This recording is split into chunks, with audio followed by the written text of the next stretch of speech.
Good morning, boys and girls, and welcome back. Today we are jumping into Chapter 5, and we're going to start with approximating areas under curves. Okay, and we're going to look at the curve of y equals x squared, and we are going to try to find the area under the curve from 0 to 2. Right? When we go to try to find the area under the curve or approximate the area under the curve, the easiest way to do this is with a bunch of different shapes. And the shapes we're going to want to use are rectangles because it's easy to find the area of rectangles. Base times height. We have 4 different ways we're going to do this. Actually, 3 of them are rectangles. 1 will be trapezoids because they're a little bit more accurate. But we're going to do what's called a left ram, L-ram, left rectangular approximation method, or also known as a left Riemann sum. We're going to do a right ram, right rectangular approximation method, and then a midpoint rectangular approximation. And then we'll also do a trapezoidal approximation. So those are the 4 different ways that we are going to approximate the area under this curve. All right? So let's start with our left ram, left rectangular approximation method, or a left Riemann sum. Okay? These are also known as Riemann sums. All right. So to do this, the first thing you want to do is you want to draw yourself a picture. We're going to use 4 rectangles to approximate this area. All right? And so when I do a left rectangular approximation, I need to start, when I draw my rectangles on my shape, I want to start, we're going to draw rectangles that look like this. And if I'm doing a left rectangular approximation method, I want the upper left-hand corner of my rectangle to be on the graph. All right? So it would look in this case something like this. Again, I got to split my area up into 4 equal parts. So each one's going to be a half long. And what I'm going to do is, the upper left one is going to start on the graph. So in this case, it doesn't really have a height. That's like right there. For the next one, again, the upper left one is going to be on the graph. So it would look like that. The next one, again on the graph, the left corner, since it's a left Riemann sum, would look like that. And then the last one, the left corner. So you can see that if we do this approximation, we're going to find the area of 4 rectangles. When you do this left ram, okay, it's just going to be a bunch of base times heights. And in this case, you can see that this is going to be an under approximation of our function, right? Because all those rectangles are underneath the graph. But when you do this, it's just going to be a bunch of base times heights. In this case, the base of all these rectangles is 1/2. So my base is 1/2. And then I got to just go and find all the heights. To find the heights, this first one here, we got it by finding the height of the function at 0. So, y of 0 is 0 squared, or 0. So that is 0, and that's why, again, there's really no area underneath that one. I'm going to need more space here. Sorry, I'm going to have to go and erase this stuff over here. Sorry, boys and girls. Oh, well, we'll just get rid of that. We don't need that. We saw that now anyway. Okay.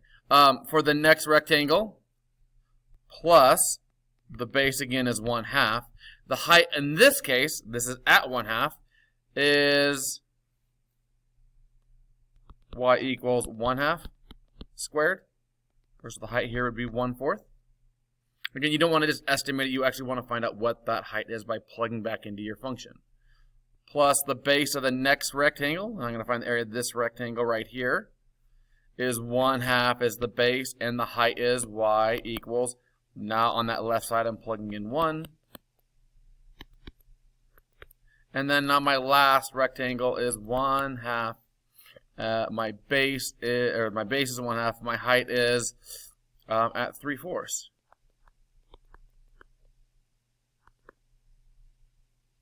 Y 3/4 is 3/4 squared, or we get 9/16.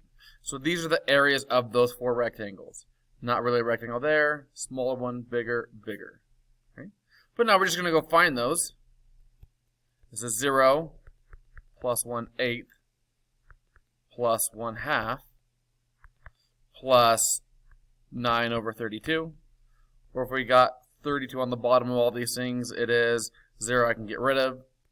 4/32 plus 16/32 plus 9/32 which is 29 over 32, is my approximation using a left RAM, or left Riemann sum. Alright, so that's not a bad approximation. Pretty decent right there. But that's all we're really doing in this unit, is we're going to be just finding the areas of a bunch of different rectangles. Alright, here we go. Next example. Same idea, but now we are just going to, we're going to do a right RAM, or a right rectangular approximation method. Okay, a right Riemann sum. Okay, which means that now when we draw our triangles, our rectangles, you are going to want the upper right-hand corner on the graph. That's the corner there that needs to touch. So when we did a left RAM, I started on the left drawing my rectangles. When I do a right RAM, I do a right. I start on the right-hand side. So just like that, that upper right-hand corner is on the graph. The right-hand corner is on the graph.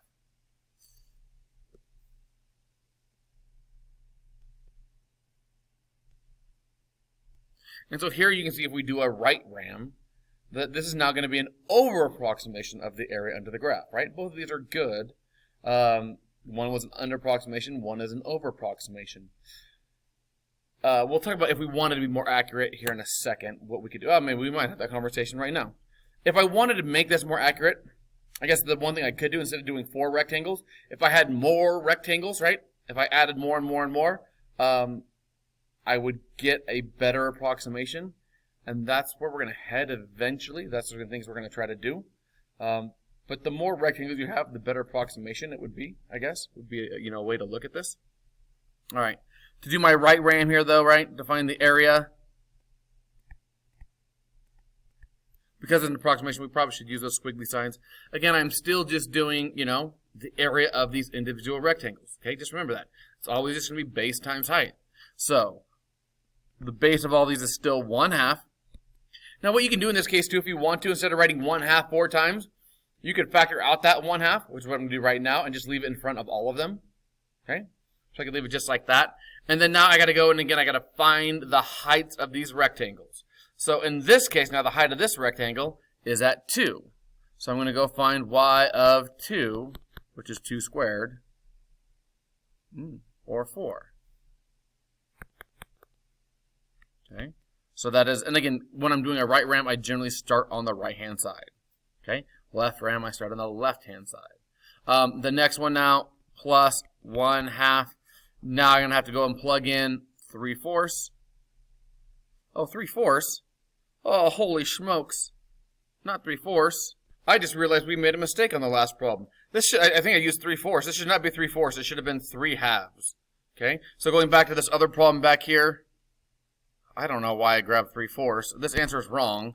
This should have been 3/2, right?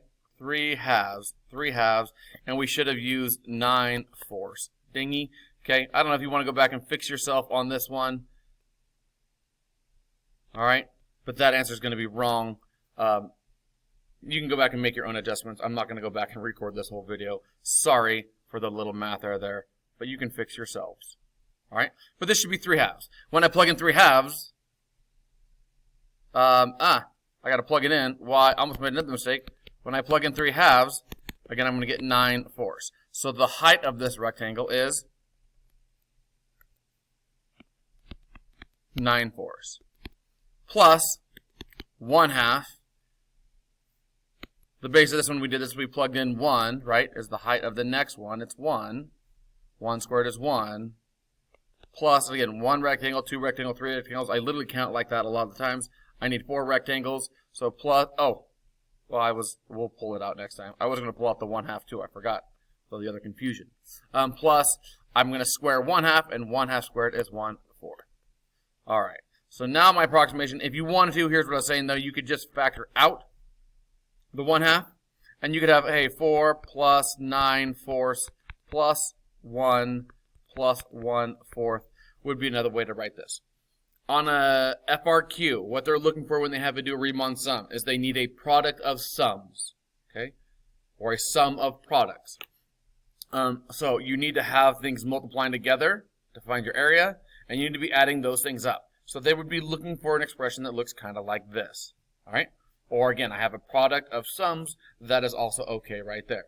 When we put all this together, My over approximation in this case would be 1/2 times 16 over 4 plus 9 over 4 plus 4 over 4 plus 1 over 4 that's going to be 10, 20, 1/2 times 30 over 4, which is 15 fourths.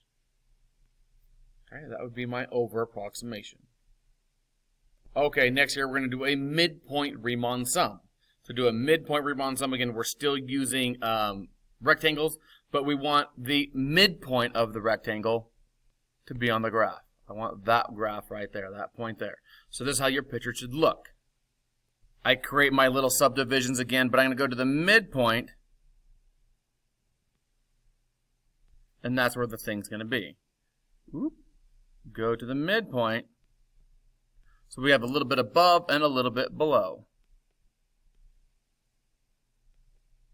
And so that's what the graph of this would look like. All right, let me set up the equation for you real quickly. Okay, so these midpoints on these intervals now would be like at 1/4, 3/4, 5/4, and 7/4. So I need to square those to get the y values. And so I got, again, the base on all these is still 1/2. All right, but now I get, when I square those, 1/16, 9/16, 25/16, and 49/16. So when I put this all together, we're going to get 84 over 16. And then half of 84 over 16 is 42 over 16, which reduces to 21 over 8. And so that would be our midpoint approximation. All right, one last approximation, our trapezoidal approximation. All right, for our trapezoidal approximation, we're going to draw a bunch of trapezoids here. All right, so I think I'm going to start on the big side just because it's easiest to see. But we're going to make these two sides be the bases of the trapezoid.